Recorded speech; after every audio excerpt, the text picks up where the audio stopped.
And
welcome everyone to another exciting adventure of Riding Through the Unknown. I'm your host, Michael. And today I have a special guest returning for her second appearance on my show. Wow, I'm giving my show away to you already. Wow, thank you. What a present. Okay. We had the blessing of meeting on Healerverse, and Oh yeah. it has been an amazing journey, and so I am blessed to have her back on to share what she's been up to lately. And she has some really cool new workshops coming up, so we're going to talk a little bit about that possibly.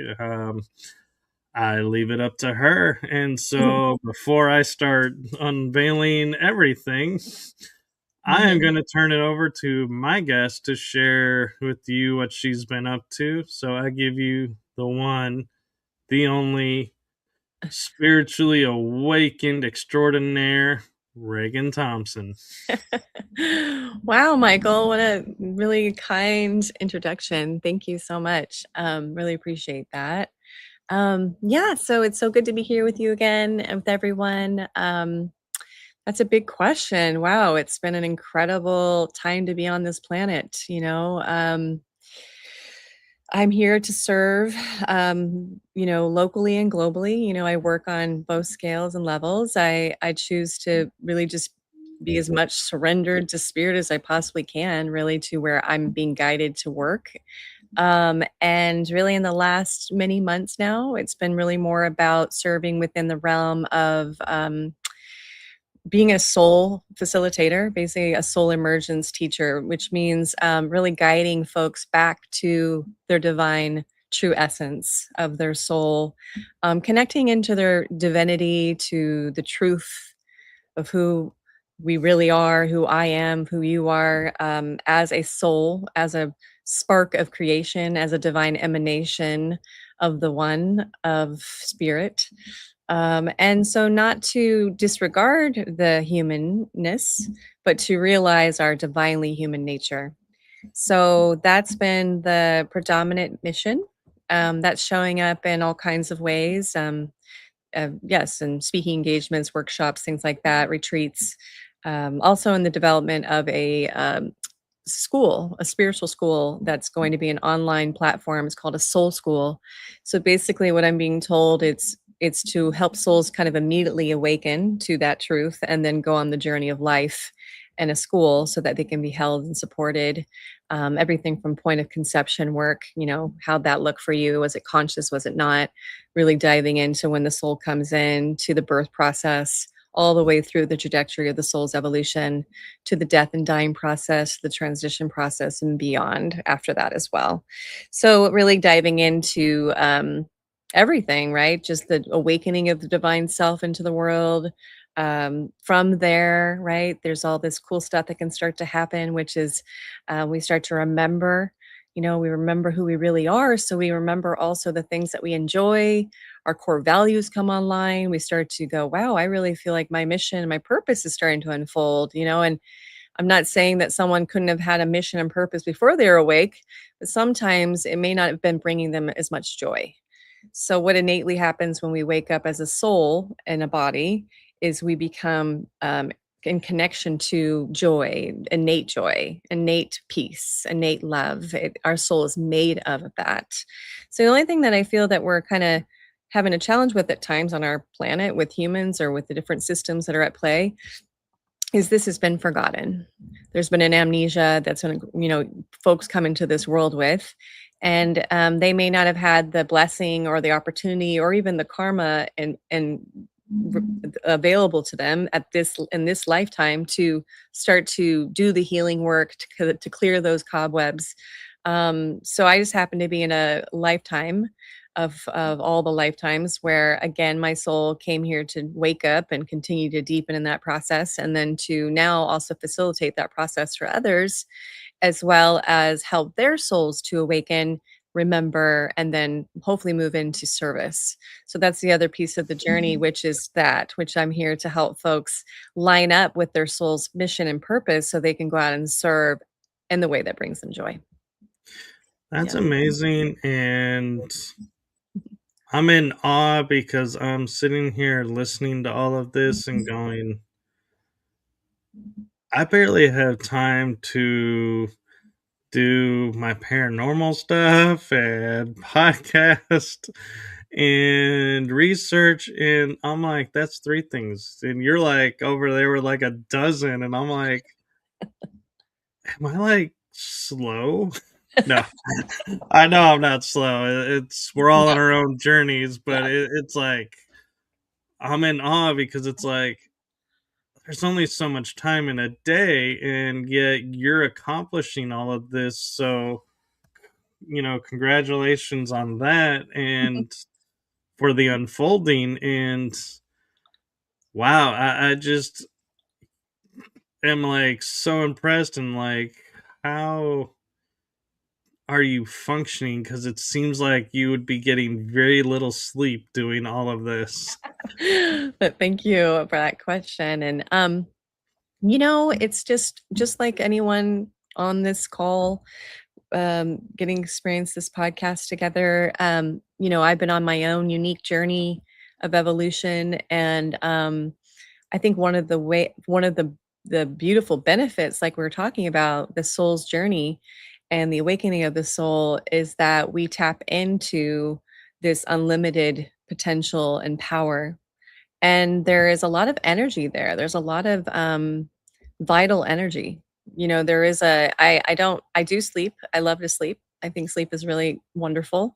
I don't sense that I'm sleeping as deeply as I could because I'm often traveling or working or assisting even I kind of see there's the waking world and there's the dream world and they're just two different worlds and they're both very real. And so, and I'm still human, I still have moments where I'm go inward and outward, I still need to, um, take time, I'm really all about that of which how can I serve that way? It's because I need to take good care of myself, right? So, I definitely have a lot of Libra in my system. So I am, I've done a lot of the work to bring that to the highest point of understanding, really. So meaning like my system is really in a place of consistent balance and trying to learn to harmonize within to process out what is not feeling harmonious and then kind of balance my world in a way that like, oh, time with self, time with other, time with world, time with service, time with children, time with marriage. I sense I sound like I'm just constantly working and I realize that all of that is the work. There is no compartmentalization. So meaning I get fueled by those different buckets really, and so it's interesting. I think that's part of my soul process. Not everyone's is, experiencing life fully and in a rich way really fuels me. right? So it feels like it's a lot for some. From my system, it feels like it's teaching me. I'm aware of the dynamics energetically. I'm aware of the programs, the patterns, how to unplug from the matrix. So it's like a dance, like a play, kind of, or something. So it feels really invigorating. I think that's where I get my energy. I used to get swept up by it, like for a lot of people, it's some of those programs and patterns that I also had within me felt very painful at times. I didn't always have, like, I also, like many, I came in very awake, and then I chose parents in an environment that was very challenging. So I definitely felt like I fell asleep a minute there, and then I got very sick for a while. I dealt with, like, high level depression and anxiety. And then that caused me to move into my healing work, right? And so kind of being at the darkest point at some point, like the darkest, like, oh no, I don't want to be here anymore, to go, okay, no, I still choose the light. I choose still love. And getting on that journey after that, I pretty much would say the spiritual journey for me started about 25 years ago. And I went pretty deep in, because I was so tired of feeling sick and tired. So, in a long-winded way, to say that I too have been pretty much where anyone has been if they've been in a lot of pain. It's just the only difference is, I think, because I hit such a massive amount of it, I was like, "Wow, I better do some work on this or I'm not gonna be here." And I kinda looked outside myself and I saw a lot of things to live for. I did. I looked at flowers and the animals, and I had some family members, absolutely. I was like, "Okay, I feel loved enough that I wanna stick around for them." I hadn't gotten married yet or had children. I was like, "I need to do some inner work or I'm not gonna be in this body." Right. I totally get that. And that is amazing. And um, I have moderators now watching over the chat and everything and helping out. And Yeah. so Jason kindly brought up your YouTube link and shared your YouTube channel with everyone. Oh, thank you. Thank you so much. Yeah, I have YouTube, and I have quite a bit on Instagram as well. We do consistent content, and really a great place if you want to go to raganthomson.com is where I have a plethora. It's like a resource center. So It is. that's where you'll find, I used to have a podcast show as well, and all the past meditations, and yeah, it's more like a resource center. So yeah, it's a great place to go to. Yes, and you're working on a book or Yeah. Yeah, I finished. another book? Yeah, yeah. I'm actually just a author within, I think I'm on my 4th book. Yes. It's with a company, a beautiful organization called Awakened. I've been invited to be an author with them a few times now. Very proud of the book that just came out, the chapter. I'm writing a chapter in each one with a group of authors. It's called The Awakened Healer. So, that's a beautiful chapter. It's really, an exploration of who I've become as this divine conduit of spirit, as the gift of which I share. Right now, spirit might say, next week, we're going to do it differently, and this is how it's going to go. But there within that chapter, it has kind of a step by step guide around a process that I hold and share with others called the divine emergence activation, soul emergence, divine activation. So that activation again is soul, great, beautiful soul work, being guided back to your soul, getting to know your soul, a step-by-step practice and process. It was fun to do it because a lot of times you don't put this into words until you need to put it into words. And you're like, how do I write that down? Right. How do I explain this in words? So I think it was done well, and it's been fun to write a few chapters. Yeah. Mhm. Talking about the soul, I just had an interesting thought pop in my mind is we talk about doing shadow work. We talk about doing inner child work. Nobody really talks about like inner teenage work or inner adult work, which I wonder if that's what we changed from inner child to shadow. We just changed the title. But Mhm.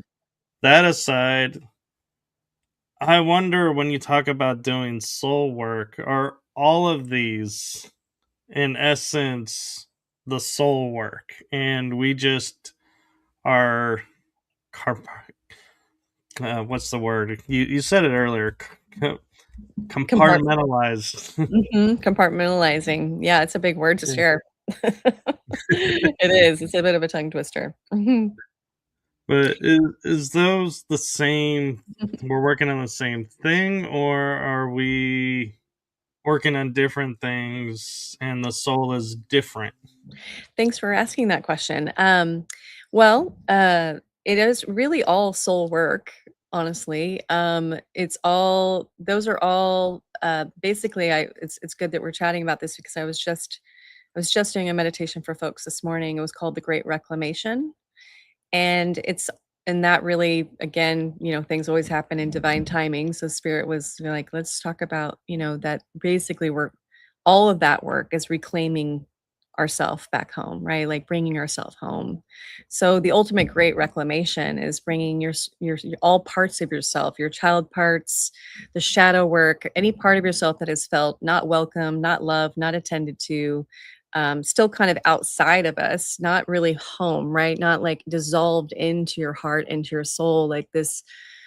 It's true that when we do that great work, just whether it be through forgiveness work or whatever modality, prayer, meditation, EFT, there's all these wonderful things. For a long time, I was an inner child specialist. That was my predominant kind of way I would guide people through their process. But at some point, it moved into soul because soul spirit was like, well, that's just one piece of the puzzle, and let's move into like the actual what we're doing here, which is we're bringing people back home so that they begin to embody. There's an embodiment process that's happening, and what are we really embodying until again? There's even a deeper evolution beyond soul, as you know. It's like keeps going, but the work that I'm being called to help folks with, which is a pretty nice chunk of work, is to do that inner child work, but let the soul be online the whole time as you work, right? Like really, you're guiding folks back to their soul as a way to start the process from there. It's not like, oh, I'm doing this inner child work, and as you know, sometimes that work can get a little loopy. Be like, well, I'm back to another part again, and it feels like, why am I here again? It's another part of the story. And sometimes we don't realize, but our process has begun to be processed by the ego itself or the child itself or the mind taking a hold of it. So more of a psychological processing. So what we're inviting in is, which of course we don't expect a lot of folks to be like, well, I completely understand that, because what I'm hearing from spirit is this is the new way forward for the planet. This is part of the new world processing system. This is a part of a maybe higher level of consciousness, quantum transformational kind of experience, light work, energy work, right? Spirit guiding us back to our soul, surrendering to that light, calling in the light, helping people with the parts of themselves that are like, oh, I don't know what that light is. Oh, like really just this nourishing, compassionate, energetic work. But yeah, the soul becomes really even just moment after the next, right? One practice after the next, one meditation after the next. It more and more some of that with good guidance and help and assistance initially, which is what we've been offering and teaching about. That dust that settled upon your soul's light is removed, and where it felt like we kind of have to depend out here, we begin to come home to ourselves. So we start to really truly feel empowered from within. And it's almost like our soul becomes our inner healer. Our soul becomes the facilitator. And the soul's like, come on home. I'm right here. There's just enough dust that's settled upon your light that has been removed that you're like, oh, that's why I've been talking about coming. That's why the beautiful master teachers and all those beautiful beings, they're in the statues and the images we see of Jesus, Mother Mary, the Buddha. Often there's a light shining from their heart, or they're literally pointing to their hearts. They're literally just there's this beautiful. They're like saying, "This is the home. This is your gateway. This is where you come home to. This is who you really are." And beyond that, you get to wear this beautiful vehicle. You get to be in this vehicle, this body for a short time, and this of which is here. Your soul is goes on beyond this body. And so what's cool about the soul work too is it's not about becoming something within it.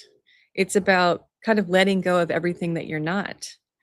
And so that's different than this ego-based, I gotta be something, I gotta do something, I gotta show them it's like the end of that. It's the end of the doing. It's the moving into the beingness and your beingness, your presence, your holy, holy presence of who you really are is here. And so does it help? Some folks are like, well, where's here? It's like, well, I mean, often in the chapter as well, we spoke of specifically there's a seat of your soul and it exists within you. It's helpful for folks to actually find that seat. And we kind of imagine it as this spark, this beautiful ball of light, this beautiful glowing soul that is in a seat behind your heart. And so I help guide folks to this seat and they keep going back there over and over again until you no longer have to keep going back there. You just live there. You just stay there. Yeah, and it's interesting you talk about it being behind the heart because I don't know if you saw this, but it was like in the 80s. It was like one report and then it disappeared. But I happened to see it, and my parents saw it too. Was a doctor found a violet flame behind the heart, Yeah. and Yeah. so and it like quickly disappeared. But it's like it's interesting how you talk about the seat behind the heart, and Mhm. there's a violet flame behind the heart that's a physical visual flame. And another thing that I recently discovered and you might find interesting is the sun is like the heart of our universe that we're in, Mhm. and it has a portal and black hole within itself, and we have portals and a black hole within ourselves. And it's interesting that you're like, yeah, everyone's pointing to the heart. Mhm. And so it's like, yeah, the heart is our sun and it's our Mhm. connection to the sun. And it's Mhm. just, yeah, it was interesting how you were describing it. I was like, yeah, it sounds like our connection with the sun. Yeah. Yeah. No, it is. Beautiful, stated. And I feel like there's been some various practices to kind of say the same thing, our connection to the central sun, our connection to, really grounding the light to the core of the earth and the sun. And really, there's a channel that moves between, and we are just like this light that exists within it. And yeah, I mean, I sense that yeah, I've also saw literature, only, like, maybe one other time, and it kinda disappeared from my life as well, and I also worked with a facilitator for a short time that did a little bit of this work, and, I remember it was so potent and powerful, but it was just like a small glimpse, and spirit was like, "No, no, that was a few years ago, and now it's not it's important to not make that a small glimpse." And that is like and maybe there's just was the time wasn't right, the consciousness, the frequency, the energy, there's receptivity to it now. Folks were like, "What is that?" And now it's like, wow, I feel that, I'm seeing that, and I am noticing that, there's this work has the potential, to bring you back to your divine I am, right? Your I am presence. So that of which is just, um, a place of feeling just at ease, and there's a peace in that. So I don't think it's by any accident that it was taken out of the literature, was taken out of the world, and then now it's returning, and it's here now, and it's needs to be probably kind of at the center of most practices, really. And I think that really, if there's a way to describe the great awakening, the awakened world, the new earth that's developing, that's with a lot of awakened souls. That's and also how do we build the bridge between the old earth and the new earth is we need them to wake up enough that they will choose to go to the new earth, choose to be in the new earth and that stream of consciousness and within that dimensional field. And that is a unfoldment, and and in sometimes in the past, it might have seemed like a long I'm speaking on behalf of my own process, like a longer journey, long, arduous kind of journey. I'm in awareness that there was a group of folks that came to be the bridge builders. I'm one of them. And so we did go through that kind of longer, arduous road. It built us within us a lot of courage and strength and resilience and tolerance. And it really is required to be able to create that bridge. As you can imagine, you're dealing with folks that are very against it, don't understand it. You're bringing them back to their soul and they're like, oh my God, I don't know what to do here. And I don't know if I'm going to choose this. So it takes a lot of commitment and bravery to keep showing up with those folks. But the good news is why I'm sharing it, is that the work we're talking about this soul work is it's very rapid in how it heals and helps. It's not a long process. It is if someone is willing to really stay with it and really keep going there and doing it, it's like there's a rapid shift that can happen. I have a few testimonies that have come forward from this work recently, from folks that I've worked with, and their whole life is changing in a good way. They're becoming much more sovereign. They feel much lighter. They feel joy. They found their purpose. There's all kinds of, and this is all in very short amount of time, like a lot changing fast. So I just sense that's, if I meet up with facilitators or healers that I feel in alignment with these days, typically, if we're really in alignment, they're usually like myself, a planetary grid worker, they're a divine I am transmission facilitator, they're working in quantum transformation. And again, I feel like that's the type of energy that's coming through the healers and the teachers that are really here to serve as bridge builders. No, I truly agree with that. And I kind of curious your thoughts on the spiritual world. It seems like we work on ourselves as adults, or we work on ourselves as the inner child, healing the inner child. But why is it, am I like one of the only ones that's really noticed there's no healing the inner teenager or inner young adult, inner adult? Because I mean, it's like, Just saying the words inner teen work. I mean, it's interesting because it's like, you look at all the different things in the world and it's like, yes, heal the inner child. Do Mhm. your shadow work. It's like, well, does the inner child grow up, or, what happens to, ego evolves. Does the inner child not? Is And so, yeah, I'm like wondering, why is there this piece missing, it feels like. Hmm. Well, that's a great, great question, and I can see where that is creating a contemplation. Um, yeah, like I said, that was the predominant work I did, and I still do with folks. I just did some more this morning, more soul-based inner child work. Um, the terminology is what it is, but what the truth is, with inner work that way, good, healthy inner work with inner child work that is effective. I mean, I'll just state on behalf of myself of doing tons and tons of inner child work to get where I'm at, to be where I'm at. It was highly effective and really, really needed. Was that, you know, the inner teen is definitely, for most folks, a lot of work to do there. If not all the work prior with the child, the baby, the 3-year-old, the 8-year-old, whatever age, sometimes folks, if they stay with it, you'll start to kind of memories, traumas, pain points, parts of self, parts like inner child parts will show themselves when they feel safe and ready. So, a good inner child specialist, I would say, or facilitator will guide you to the earliest memory. And that's where you start. You start at the root. You want to start when it was, let's say there's a belief or there's a fear that in your adult life, you're like, no, this feels really heavy, and then you take them back.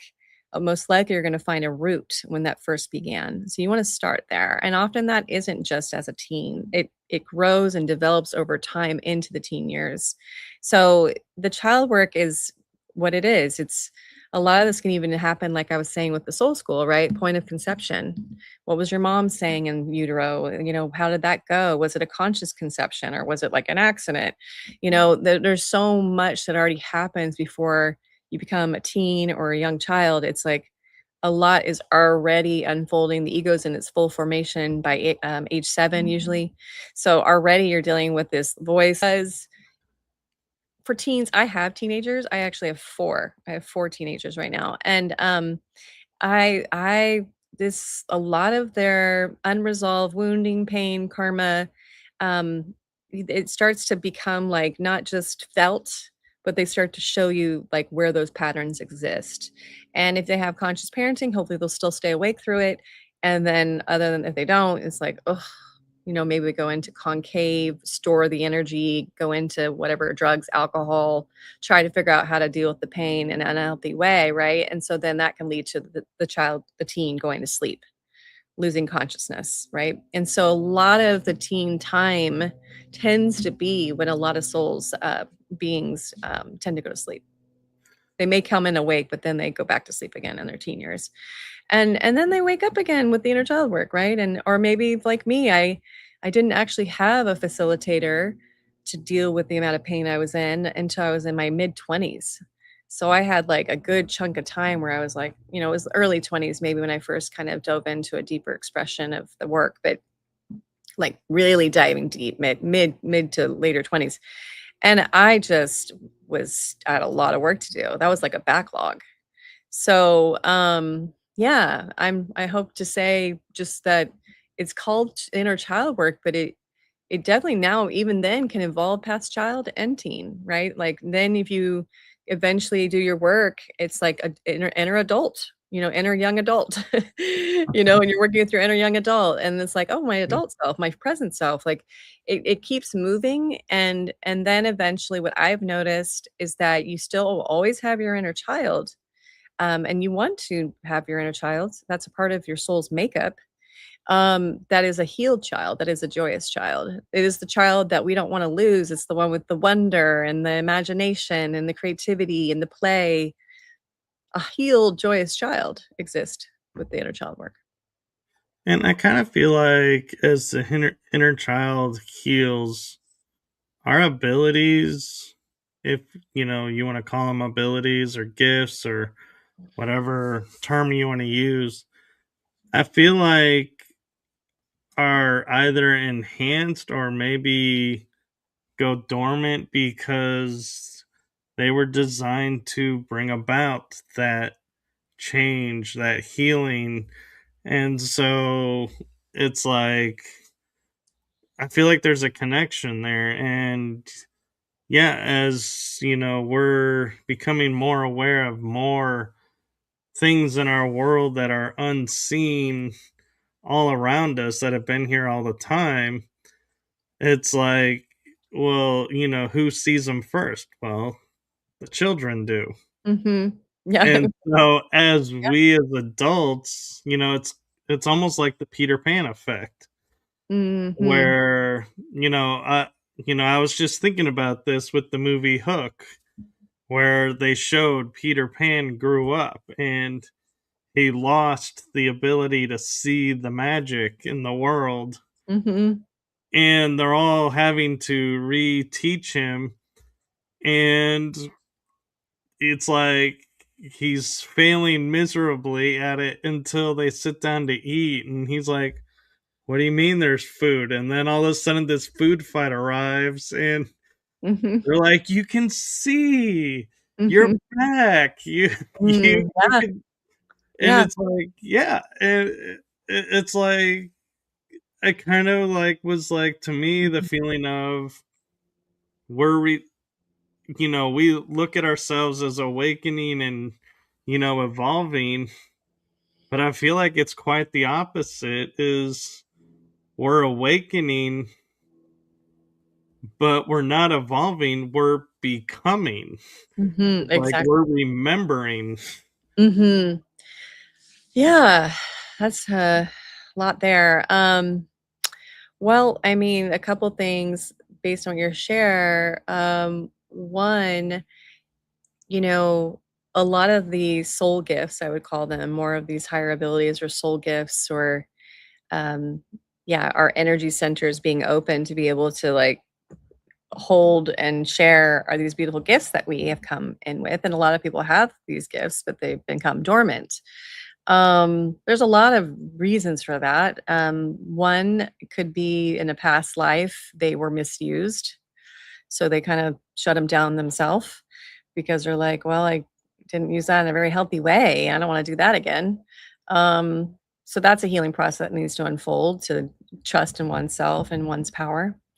Another one is to not have been nurtured or supported to have those gifts and by your family, and to say like that's a really great thing that you have going on. It's called this or it's called that, and we want to support that and we believe in that, and that's super important for a child to feel that, to not shut those gifts down because we can actually shut them down energetically and on a subconscious level just discard them, and turn them off and turn off our energy centers that way. And to so that's why we do the inner work, right? Because then we begin to not only clear in the blockages, the cobwebs that settle upon our light, but as our chakra centers start to become more functioning well and traveling and working in unison with one another, and there's no more uh, disjunction between them. It's like a unified system. Um, all kinds of stuff. But also, one of the blessings of soul awakening is soul gifts coming online. So it's kind of a can be gradual for some. Sometimes it's like a whoa, just all of a sudden. That's an interesting karmic possibility when it's just like that, when you hear about that. I know stories of that. I would say as soon as for my own personal experience that when I went to sleep and went through that massive shift of feeling came awake, fell asleep, woke back up, it was like this like literally feeling like alive again, like just like, oh my God, like here I am again, and I certainly did not think that. I remember as a child being very magical and in the fairy realm and experiencing this cool stuff and being able to move things and change things and all kinds of and then if I shared that with someone, they'd be like, right, sure you did, and I was the youngest of three girls, three daughters. And so I remember I was in a family where they're very strong, very powerful people, and they're all like, "You're a little girl." And so I chose wisely to experience this, like, kind of discarding me on a spiritual level, and then to kind of go, oh, maybe they're all right, and self-doubt and all the things that I went into. Okay, well, I'll just get really into sports. I'll just do whatever they like to do, and all that just was a part of the soul's journey for me, and so when I woke back up, I quickly started to remember. I mean, I literally had my first facilitator, a healer, a teacher that I work with who was just an angel. I was so grateful I found her. And as I started to do just few months of deep work, just crawling into in and out of the office, like, oh, here I'm back again. I have so much. And then like, groveling and just releasing and such good work. And another session, I just stayed with it, right? I stayed really committed and I kept coming in for more. And pretty solid 6 months, and then suddenly I was just like she's like, "You're a teacher of teachers. You're a healer of healers. You're here to help the planet and heal and help them." And I was like, "What are you talking about?" I was just awake enough to go, "That could be true. I'm not sure." And then one gift after the next started to come online, and then I could feel very shortly after it was time to open a practice to be able to help others, and all my first clients were healers and teachers. I was like, I don't know why they're all lining up, but and it was just what was magnetized and meaning so it's also that, it's a lot of us have not felt safe to express those gifts, supported to have them online. I think that's going to change now a lot. I work with a lot of teacher and healers now that are literally that's their work, just to keep nurturing folks' gifts to come online. Just be like, you got them. It's okay. You're not weird. You're not different. Yeah, I do see things and I do feel, oh, and I can, and I see ahead, and, just starting to trust in those gifts. Yeah, I agree, and Yeah. really well put, and thank you for that. And one thing I want to make sure we talk about because it's something I think when I read it, I had to read it like 3 times that you put it as a topic because I was like, "Yeah, I've never thought about this," and it sounds interesting, and that is the presence versus performance. Yeah. Yeah. So can you Yeah, sure. share some Yeah. of what you're referring to and what that looks like? Yeah, of course. Thank you for asking. Well, like we were saying earlier about returning back to this beautiful, true divine essence of your soul, your capital S self versus your lower S self, yourself, the lower self. The capital S self, our soul, is based in presence. There is no doing, trying, pushing, forcing, performance. Look at me. I don't, it's not seeking validation, acknowledgement, approval.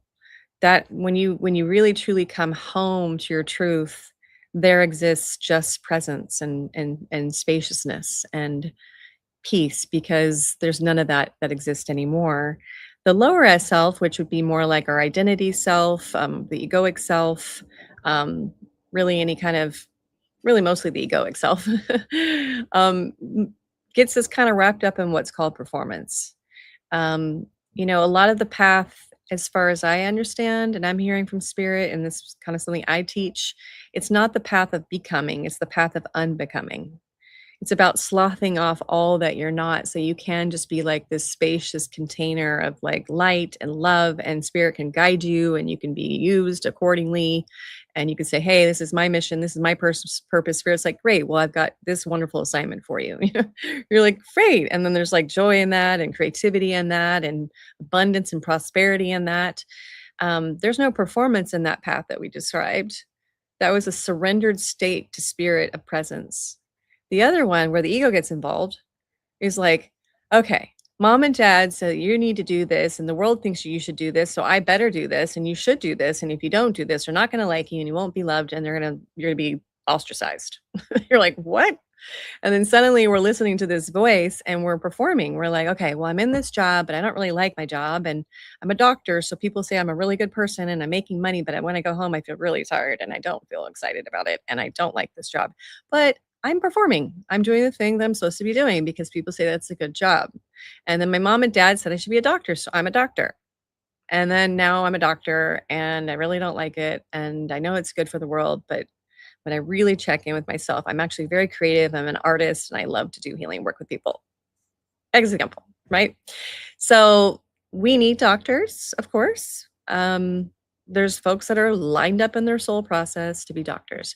There could be some that are like, actually, I'm really super interested in the holistic field of medicine. I have been very much in the medical, and gosh, I've been kind of over here, but really where I want to go is here. Like, I feel a calling to it, but I kinda can't get out of it because I'm still stuck in this n and I call this kind of the need to, the have to, the shoulds, the supposed to world, right? Right, The ego gets involved, it's like, "You need to do this, and you have to do this, and you should do this, and if you don't do this," and it's always based on sort of like a tactic to say if you don't follow this, like, way, then you will be abandoned, alone, and no one will love you. Which is just like a bunch of hogwash, as you know, Michael, because if we truly come home to ourself and our soul and spirit, there's an abundance of love and peace and protection and belonging and wisdom and all of that inside of us that we don't have to seek outside of us. So we're on this constant treadmill within the performance of trying to seek it outside of us so that we can finally feel good and well and safe and people love us. But as you know, you can't control the outer world. You can't control what people are going to show up like. You don't know if you're going to lose your job tomorrow. You don't know if your mom and dad are going to pass in the next week. You can't control that. But what we can in a healthy way control is our how we are in our reaction to the world, our response to the world, right? And how we treat ourselves, And that of this self-love and this self-compassion, this self, this self-healing, we start to really trust ourself. We start to come home to ourself. We start to do that inner work that is needed to kind of clear those cobwebs. And we start to feel like, wow, I also can trust in my voice, my intuition, my discernment around my choices, my decisions. I'm not at the whim of the world anymore. They don't get to tell me who I am. I know who I am. Right. And so that performance goes offline because you're no longer trying to like be something for the people. You just you know that even if they all left you, you would still be loved because you are love, you know? Right. And I kind of love the synchronicity of both the topics that we just recently were talking about. There is an element to it that you brought up in the topics for the show, possibly. And I love how they've been like kind of there, but we're kind of talking around it. And that is how the fear creates false identity. And Yep. I just feel like right now it's like, we had two segments where it kind of was in there saying, the fear is what's creating this image. And we're Mhm. not like outwardly saying it, but that's in reality what we are saying. And so I was like, yeah, this seems like a great moment to bring awareness to that Mhm. aspect. And I just love how it's just like naturally coming up, and it's like twice. I'm like, okay, I'll bring it up. I'll ask about it. I get Listening. it. I mean, yeah, fear is a huge part of the reason why exactly that identity even exists, that we have some sort of selfiness that says, "I am this," because I actually fear that if I was to dissolve into my soul and the light of who I truly am, then I mean, there's like gargoyles guarding the gate saying, "You'll be nothing. You'll be nobody'll like you." Like, it's like, that's the fear, right? It's the fear. Like, literally, if you could imagine little gargoyles, like, at the gate, like, so you better not go in there. You'll dissolve into nothing. And it's like, actually, and you've heard this on the path, people are like, "Oh, that sounds so good." But to dissolve into nothing, into no one, to be as you be, like, without this identity and with letting go of the mask and just being as you are, that doesn't mean that you don't have energy and you don't feel feelings and it's just you're no longer like plugged into the matrix. You're unplugged. You're free. You're liberated. You're a liberated soul. You're a sovereign soul. You are now in connection to your intuition, your energy system. Nobody gets to hang out inside of it. You're not fearing that if you don't like give yourself over constantly and let them walk all over you or whatever, or do the thing that they want you to do, somehow you're going to be alone, abandoned, and not loved. That is the fear. Like the ultimate, I think, two fears that exist on this planet is, I would say three, but yeah, fear of death is a huge one for people, which keeps them limited in living, right? They're like, "Oh, I'm gonna die someday." It's like constantly worrying they're gonna die, and then you're not really living, right? And then the fear of abandonment, the fear of not being, that they're gonna be abandoned if we don't follow some sort of way to be, and then fear of pain. People fear pain, and if we could just realize that pain is just our greatest teacher, and it literally within that discomfort is literally your lessons of your soul encoded inside of it. So the sooner that we just embrace it, learn about it, feel it, surrender to it, do the energy work to work with it, whatever, it's going to have a voice and it's going to say, "This is what I'm feeling." And you're like, "Oh, interesting." But we've been taught to run from it, resist it, react to it, right? Get away from it. The fear is like, "I'm just knocking at your door trying to help you evolve. This is your fear. This is your pain. You said you wanted to heal it, so here I am again."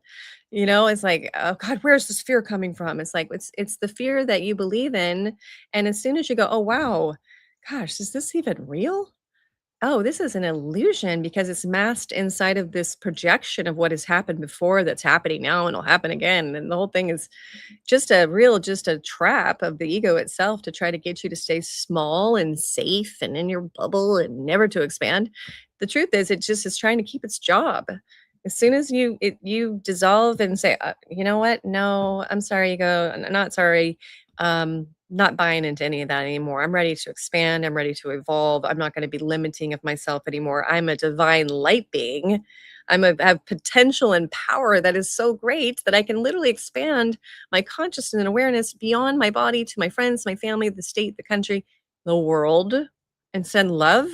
Okay, yeah, I am not a limited being of this small self, right? And then he goes like, oh no, she's gonna like, I'm not gonna have a job.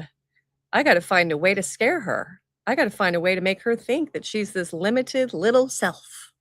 So why is the soul work profound? It's just the ego's like, oh, can't find anywhere to go in here. It's like you'll have a couple voices. It'll certainly try. It'll be like, this doesn't work and it's too easy and the soul's not real. I mean, the ego will always try to do what it does, but it is real. And the only limit to this process is your imagination. I agree. And I will say too, you need to do an audiobook with gargoyles. Your gargoyle voice is perfect. That's great, right? I was like, I was not That's expecting fun. that. And I was like, I wasn't either. yeah.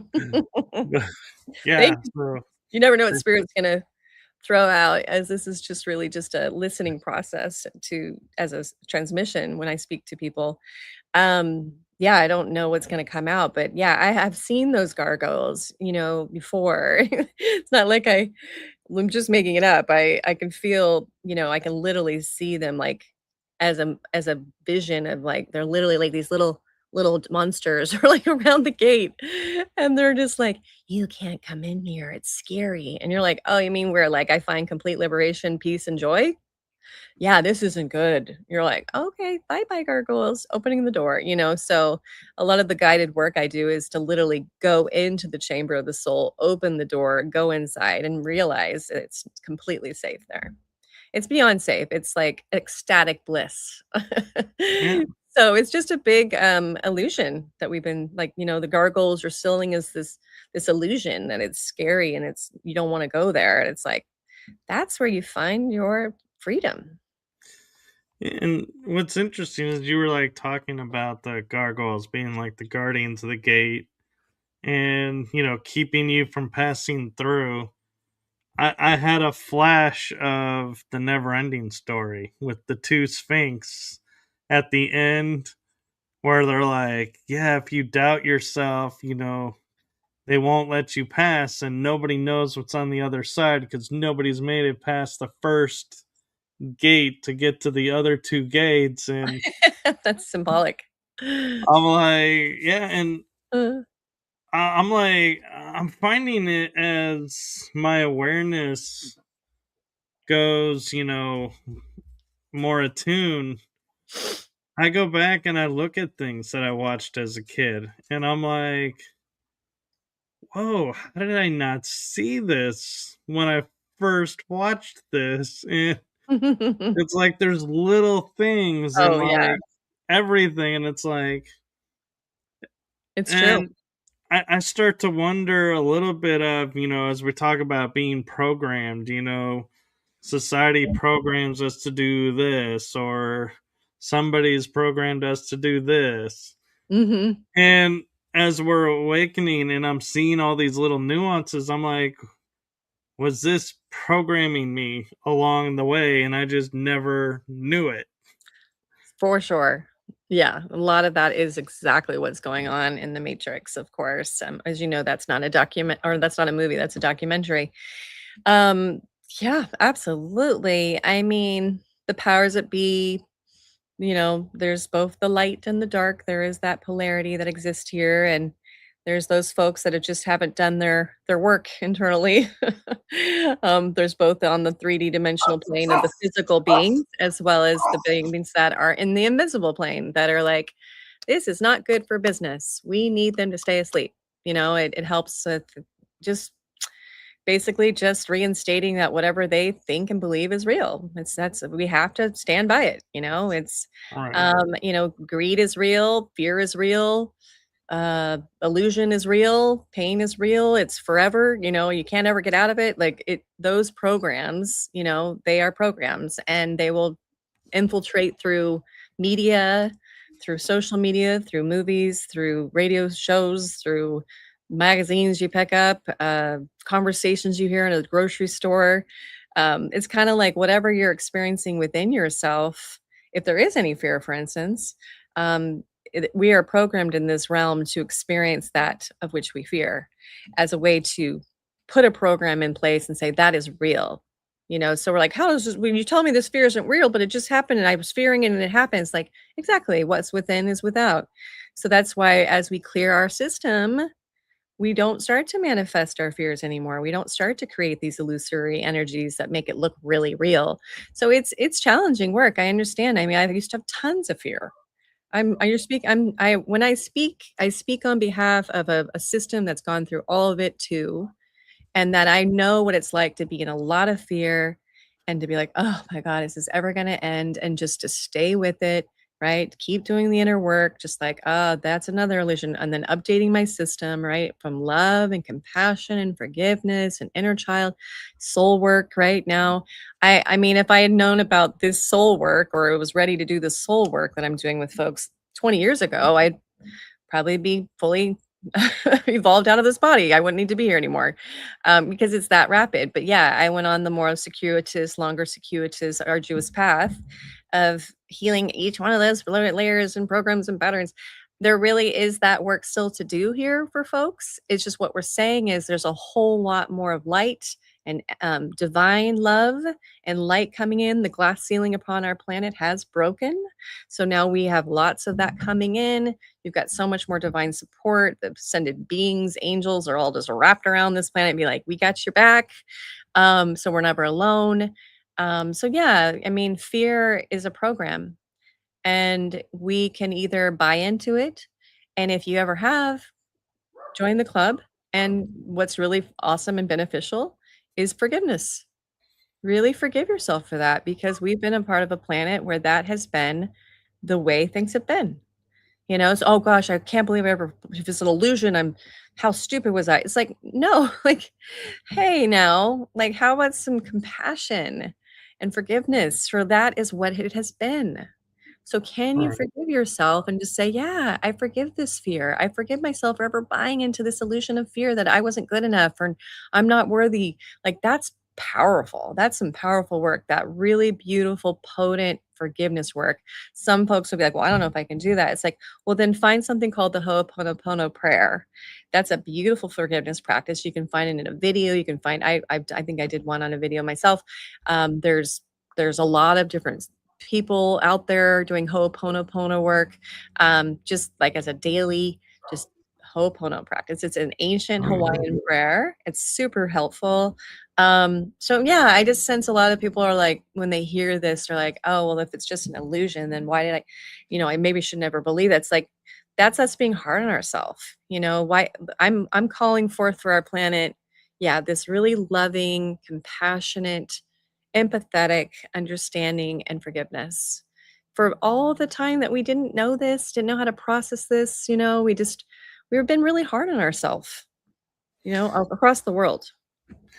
Right. And one of the things that I love about this work is like you saying, you saw fear and it, showed you what was within and, went within.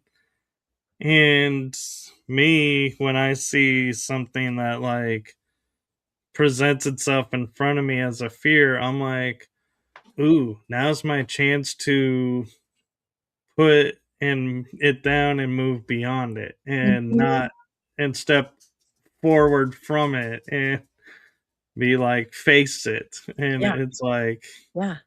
but the one thing that is most interesting about all of this that I feel like is the most essential part of what we're talking about is in the Greeks, when we look at ancient Greece and when medicine was first formed, the first law or rule of medicine was physician heal thyself. And then over time, it became physician heal thy other, Mhm. not yourself. And we had to heal ourselves first. And you're doing a lot of work of promoting. You have to heal yourself and you have to put yourself first. And it's like, yes, it's no longer the Mhm. selfish thing of healing yourself first so that you can help the next person. Mhm. And so I recognize that and I see that. And one aspect that you're doing that with that I think is brilliant is because I was just talking with people about this is we are in a system right now where it's like, oh, masculine's bad. We got to heal the sacred feminine, or Mhm. Mhm. sacred, or the masculine is out of whack, and you got to be more masculine than feminine. And Mhm. you're doing work, and you actually have a retreat coming up on harmonizing the masculine and feminine. So thank you for that. Thank you for bringing it up. Thank you. You're welcome. Yeah, I mean, that work is crucial. We've had a pretty big battle literally on the planet between men and women on many different levels, right? Just challenging, like, I don't know if I understand you and you don't understand me. Meanwhile, we don't have a harmonious sacred dance of the masculine and the feminine going on within ourselves. So no wonder it feels so hard to be in those communications or conversations. And then, of course, the feminine having its wounding around the dominant patriarchal historical timeline we've been a part of, and now that's shifting, and divine feminines coming in and emerging. But yeah, that work again, just like you said, it's really wise what you said. It's within, without. So we need to not only learn about our sacred masculine or sacred feminine and what is that comprised of, and then have those start talking internally, and then honor both and heal what's within where there is any pain or blockages or fear or we can often have our the self, the lower self can actually have judgment of the masculine within or judgment of the feminine, depending on how your relationship was with your mom and your dad. You know what I mean? It's like we have these characters in our life, and then that's where the judgment really comes from. And then that's just our inner work to go, oh, that was what I saw, that's what I experienced. But within me, there's nothing wrong with my masculine, there's nothing wrong with my feminine. They both have very specific roles and energetic components that are utilized to assist my process and moving through this world. Even though you're in a female body doesn't mean that you're constantly in your feminine. We have a sacred masculine within us as well that helps us move and create structure and stability and foundation and action. We want to have a loving kind of harmonious relationship with it. So that way, when appropriate, one comes forward more than another. And that it's not like one's better than the other. It's just a appropriate moment of share in the world, right? And Right. I'm really enjoying getting to know more beings on the planet that are doing this inner work, have done their work. I'm in another business for a music business called One Voice Collective, and the business partners I'm working with are existing very much in their divine masculine. It's two men and myself. And so we're getting to experience this very sacred masculine, sacred feminine business experience, conscious business. And it's fascinating and it's beautiful. And there's an honoring of both within that business. So yeah, and just you can see how it would create a lot more harmony within business worldwide between men and women, and this end of the competition, like women be like, well, you don't hear me, and men are like, well, you seem to be fighting me all the time, and I don't know what. It's like there's a lot of we're better than you. It's like, no, nobody's better than. So again, this holy war is going on inside that's creating this outside. Right. And I was talking with a lady who was doing sacred feminine workshops, and I said, and I brought up the point like you were saying, like when there's a lot of arguments between men and women where women are like, you don't understand me. Yeah. And I go, well, how can we? Anytime there's nowhere for us to go to understand the sacred feminine. Any sacred feminine workshop, they all say women only. So Mhm. it's like, well, I'm a guy. How am I ever going to learn how Ex to utilize and learn the sacred feminine when it's women only? That's right, And and that's sacred why masculine classes are men only. And it's like women will never understand men because we are so focused on like our healing of them individually, but we don't ever look at going, what about the other side? There's no co-ed. And I get, how some women, have past where if a man was to show up there, her work would be maybe impossible because Mhm. not feeling safe. I get that, but then I also feel like you can't say to the men, you don't take the time to understand me or anything because there's no opportunities. Yeah, right, thank you for sharing that. I mean, that's the message I got. I was working with women predominantly for a long time, with goddess facilitation. I was a goddess facilitator for a long time, lots of groups and gatherings and retreats. And then maybe a few years ago, Spirit was like, time to work with men and women and bring them into a space and conscious collaboration between men and women, doing a lot of, again, local and global work in that way. And so, yeah, the message I have is that the sacred masculine, the sacred feminine work that's going to be happening, for example, in that retreat in November, in Santa Barbara, is for men and women. It's for us to be in the room together. And um, we do set up a very compassionate, safe, loving container where I've seen this before, and it can be build a lot of compassion for each other, a lot of empathy for one another. It's like, wow, I had no idea, like, for men and for women. And that compassion is really needed between the men and women. It's not a requirement. I understand there's parts of a woman, so I don't feel compassionate based on my experience. We're not requiring compassion. We're just saying that if there was an antidote to healing the end of the battle of the sexes and this like lack of understanding for each other, it would be able to hear one another's pain enough that we could say, wow, you too have pain. You too have experienced similar dynamics. I can see where maybe men are in there talking about their moms and like what I've experienced with my mother and the relationship with the feminine. I've also defended myself and protected myself from the feminine, and women saying, well, I've done the same, and so it's like, huh, is it possible that we're all in this together? And we just have not been in rooms enough, like you're saying, where we get to share in that experience together. So yes, there isn't as much of that on the planet, and we will be opening up the space for that again. And I have done other gatherings, which a couple many, well, actually quite a few workshops where I've seen this to be very successful, and women or men really appreciate it. They're like, wow, it was really fantastic to be in the same room together.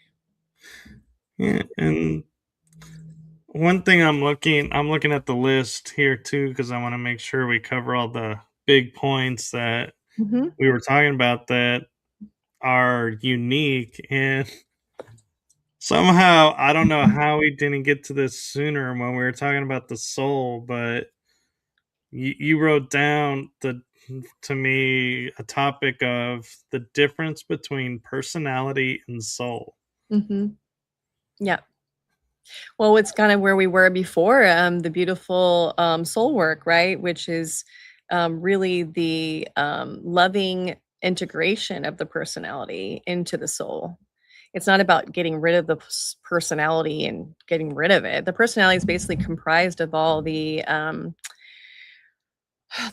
of who you are, kind of a lot more identity based, right? Our personality is identity based. So it's, who I am, and this is what I have this money, and I go to this job, and I'm a woman or I'm a man, my personality. And I like dogs, and I'm a friendly person, and I want to be good. And just this, my personality is more like my identity.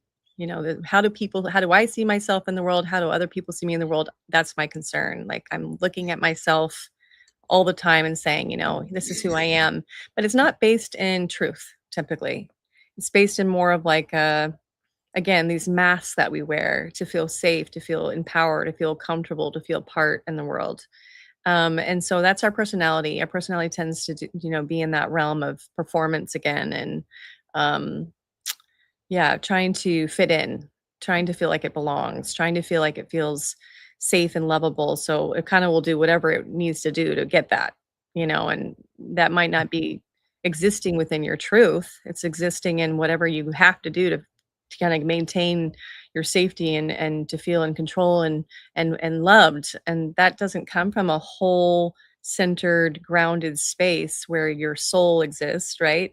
So what happens with the inner work, we don't get rid of our personality. We become a soul integrated personality. And so now it's kind of like our personality still exists, but it's purified. And our personality, the soul kind of uses it as an interface in the world. So it kind of is sounding to me like personality would be the ego, the earth guide only, and the soul is like our galactic ego. But I don't like using the word ego because Hmm. everybody references as, and it makes more sense as the earth guide only. And so I was Hmm. like talking with some people and we were like, what would you call a galactic guide? And I was like, GGO, galactic guide only. It doesn't roll out the tongue like ego, but Hmm. I'm like, I don't know what we would call it, but it's sounding like that's when we're talking about like presence versus performance and the personality and the soul. It's like it's differentiating our ego from our galactic core almost, or our galactic identity. Yeah, I haven't stated it that way, but that resonates.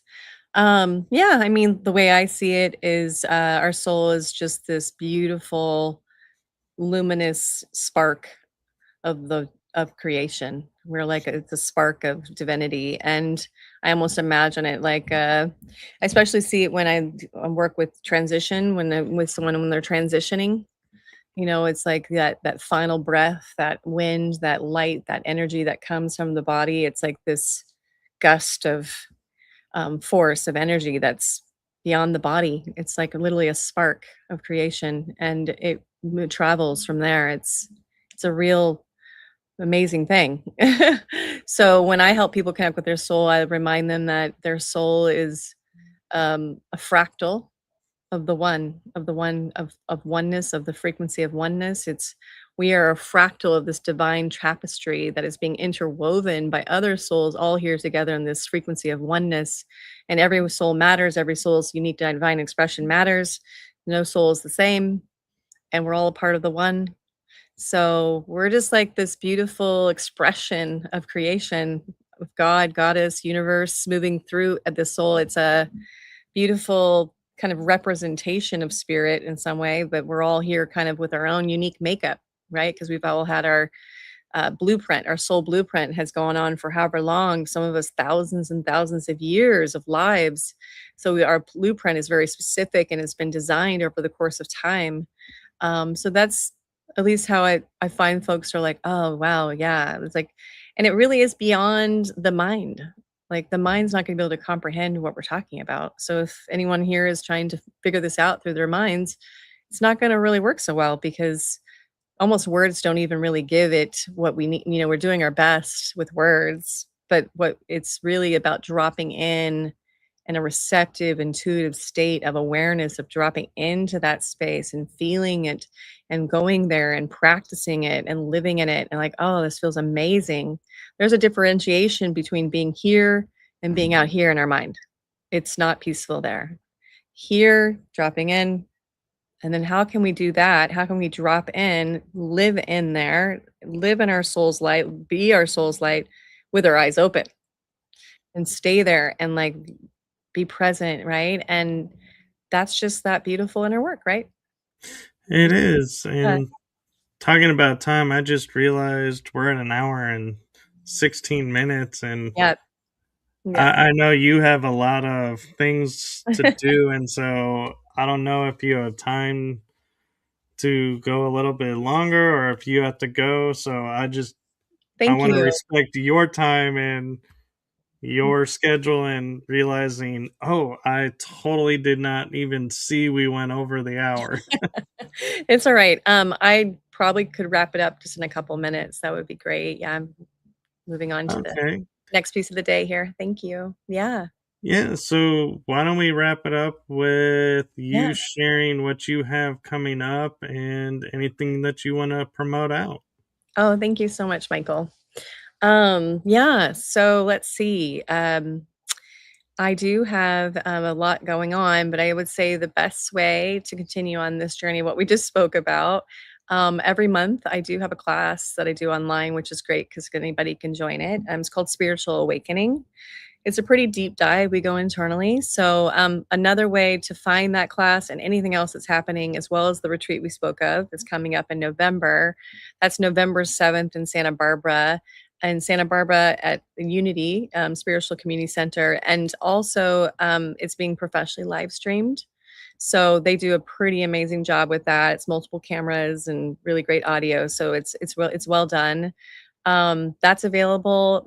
Going to my website, there's a place there where it'll probably pop up and it'll show you that you can get, I think, 3 f 3 free soul activation meditations, and then there's a newsletter, and my newsletter is great because you're not only gonna get free wisdom and, some value there for sure that we offer, but as well, you'll know about all upcoming events, workshops, classes, and then also, like I said, we're in development of this beautiful soul school, so stay tuned, the next months. That's a pretty big endeavor to help the planet. And it'll be available for the world to join, whoever's feeling like it's where they need to be. So that'll be a full school of, prayer, transmissions, activation, meditations, working with as my facilitation, as well as other facilitators that are being guided to bring in their gifts, as well as speakers, opportunities for kind of moving through a 11 pillar journey of activation. And each one, so as far as I'm understanding from Spirit, is like an initiation process. So, yeah, that's in development. And yeah, I do have a lot of presence on YouTube, Instagram, and LinkedIn, all kinds of fun stuff. Well, thank you. And thank you for coming on. And I know this was an unusual time to try and get us to coordinate our schedules because you had a conflict and I had a conflict. And so I'm glad the universe finally had it line up to where we landed today because I feel like this was probably the better and more divine time. And Yeah. since you were on before, I do have a new way of ending the shows, Okay. and that is from my heart and the Mhm. heart of my shows to you. Thank you for what you're doing for humanity. Thank you for being authentically you. And thank you for sharing your gifts and experiences. Thank you so much. I received that so much. Thank you so much, Michael, for your beautiful heart and soul and how you express. I'm truly grateful. Thank you. Thank you. Yeah. I'm so glad the universe had our paths cross, and I do watch what's going on with you on LinkedIn and everywhere, and I don't always get to attend and watch things, but I'm aware, and it's like I'm like, ooh, what is she doing now? Ooh, I that's cool. And so I post and I share so other people may Thank see it you. too. Yeah, it's a whole interesting world, isn't it, online? Yeah, I was being asked to share my spirit was because I do a lot of my updated content on Insight Timer. So I wanted to mention I do have a profile there and I do lives there. That's why I was being asked to say it besides the profile, but the lives are really potent and beautiful, and I'm doing them pretty much weekly. So if someone's looking to kind of dive in with me for like a 30, 40-minute meditation once a week, that's also available. Yeah. Yeah. Very cool. Thank you following and thank you for your support. I'm so Yeah. grateful. Yeah. So Thank do you. like, subscribe, and follow along on the Okay. YouTube channels and her website, my YouTube channels, because as you never know when she'll be popping in again and continuing our conversations. And as always, wonderful conversation and such a fun episode. So thank you. And Thank you. oh, Shelly says thank you as well. Thank you. Thank you so much. And have a So wonderful day and weekend and a wonderful August. I can't believe we're already over half the year gone. yes. That is a true that's another topic. Oh, yeah. Yeah, that's a wild topic. Yep. Mhm. All Thank you right. so much. Thank you. And with that, we're going to say goodbye, everyone. Bye, everyone. Bye. Blessings.